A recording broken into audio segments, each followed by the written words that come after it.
صحیح بخاری حدیث نمبر 41۔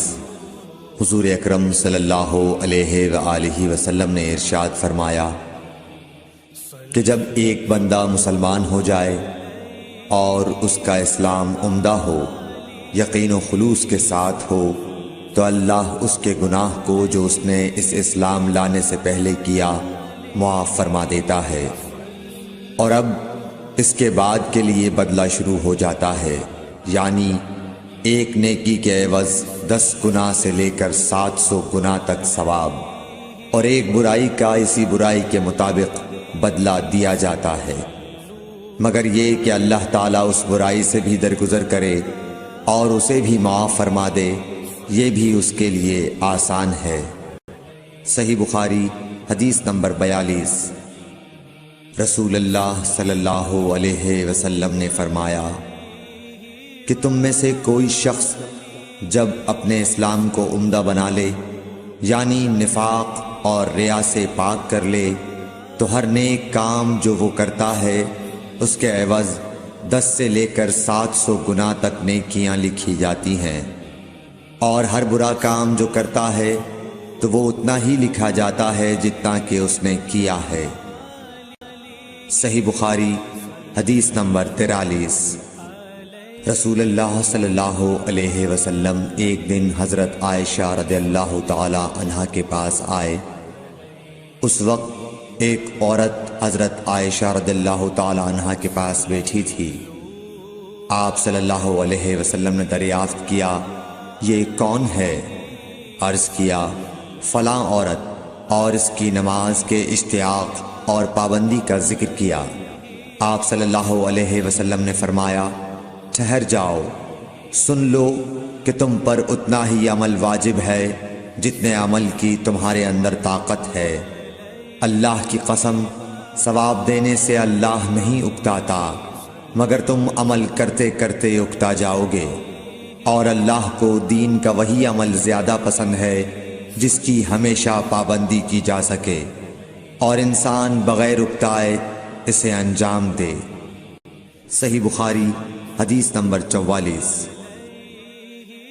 رسول اللہ صلی اللہ علیہ وسلم نے فرمایا، جس شخص نے لا الہ الا اللہ کہہ لیا اور اس کے دل میں جو برابر بھی ایمان ہے، تو وہ ایک نہ ایک دن دوزخ سے ضرور نکلے گا، اور دوزخ سے وہ شخص بھی ضرور نکلے گا جس نے کلمہ پڑھا اور اس کے دل میں گیہوں کے دانے برابر خیر ہے، اور دوزخ سے وہ بھی نکلے گا جس نے کلمہ پڑھا اور اس کے دل میں ایک ذرہ برابر بھی خیر ہے۔ صحیح بخاری حدیث نمبر 45۔ ایک یہودی نے حضرت عمر بن خطاب رضی اللہ تعالیٰ عنہ سے کہا کہ اے امیر المومنین، تمہاری کتاب قرآن میں ایک آیت ہے جسے تم پڑھتے ہو، اگر وہ ہم یہودیوں پر نازل ہوتی تو ہم اس کے نزول کے دن کو یوم عید بنا لیتے۔ آپ نے پوچھا، وہ کون سی آیت ہے؟ اس نے جواب دیا، سورہ مائدہ کی یہ آیت کہ آج میں نے تمہارے دین کو مکمل کر دیا اور اپنی نعمت تم پر تمام کر دی اور تمہارے لیے دین اسلام پسند کیا۔ حضرت عمر رضی اللہ تعالی عنہ نے فرمایا کہ ہم اس دن اور اس مقام کو خوب جانتے ہیں۔ جب یہ آیت رسول اللہ صلی اللہ علیہ وسلم پر نازل ہوئی، اس وقت آپ صلی اللہ علیہ وسلم عرفات میں جمعے کے دن کھڑے ہوئے تھے۔ صحیح بخاری حدیث نمبر 46۔ طلحہ بن عبید اللہ کہتے تھے کہ نجد والوں میں سے ایک شخص حضرت صلی اللہ علیہ وسلم کے پاس آیا، سر پریشان یعنی بال بکھرے ہوئے تھے۔ ہم اس کی آواز کی بنبناہٹ سنتے تھے اور ہم سمجھ نہیں پا رہے تھے کہ وہ کیا کہہ رہا ہے، یہاں تک کہ وہ نزدیک آن پہنچا جب معلوم ہوا کہ وہ اسلام کے بارے میں پوچھ رہا ہے۔ حضرت صلی اللہ علیہ وسلم نے فرمایا کہ اسلام دن رات میں 5 نمازیں پڑھنا ہے۔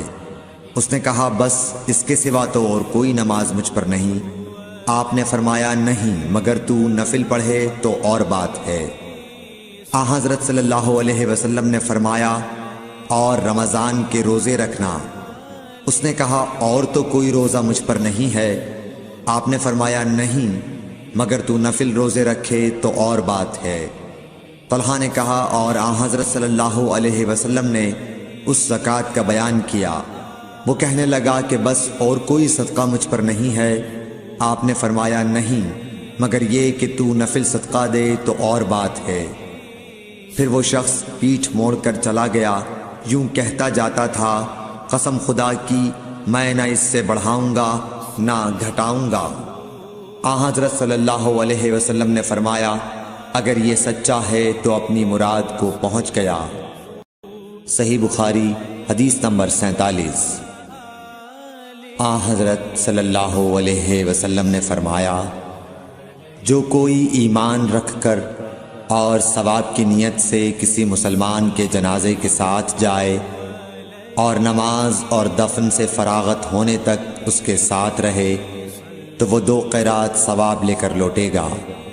ہر قیرات اتنا بڑا ہوگا جیسے احد کا پہاڑ۔ اور جو شخص جنازے پر نماز پڑھ کر دفن سے پہلے لوٹ جائے تو وہ 1 قیرات ثواب لے کر لوٹے گا۔ صحیح بخاری حدیث نمبر 48۔ آن حضرت صلی اللہ علیہ وسلم نے فرمایا کہ مسلمان کو گالی دینے سے آدمی فاسق ہو جاتا ہے اور مسلمان سے لڑنا کفر ہے۔ صحیح بخاری حدیث نمبر 49۔ آن حضرت صلی اللہ علیہ وسلم اپنے حجرے سے نکلے، لوگوں کو شب قدر بتانا چاہتے تھے وہ کون سی رات ہے۔ اتنے میں 2 مسلمان آپس میں لڑ پڑے۔ آپ صلی اللہ علیہ وسلم نے فرمایا میں تو اس لیے باہر نکلا تھا کہ تم کو شب قدر بتلاؤں، اور فلاں فلاں آدمی لڑ پڑے تو وہ میرے دل سے اٹھا لی گئی، اور شاید اسی میں کچھ تمہاری بہتری ہو، تو اب ایسا کرو کہ شب قدر کو رمضان کی 27ویں، 29ویں اور 25ویں رات میں ڈھونڈا کرو۔ صحیح بخاری حدیث نمبر 50۔